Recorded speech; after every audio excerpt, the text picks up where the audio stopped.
İýun aýynyň 10-nda Türk Hava Ýolları firmasy Türkiýe watandaşlary üçin Istanbuldan Türkmenbaş şäherine ýörüýte charter uçar saparyny amala aşyrýar. Bu uçar sapary Türkmenistanda işleýän türk watandaşlary üçin amala aşyrylyp, uçarda galjak boş ýerlerine bolsa Türkiýeden Türkmenistana gitmek isleýän türkmen watandaşlary alınjakdygy aýdylýar.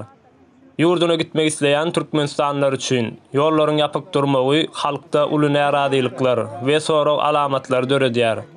30 maýda Istanbul howa mendiline bolan ýagdaý munyň misaly bolup durýar.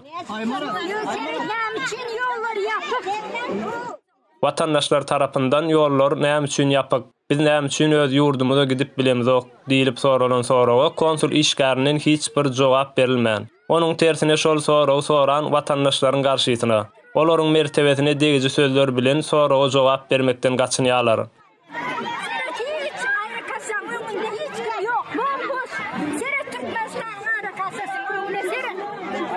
Türkmenistan tarapy ýurtdaşynda galan watandaşlaryny ýurda kabul etmän, nämäni maksat edinýänlikleri Türkmenistanlarda uly bir soraw alamatyny döredýär.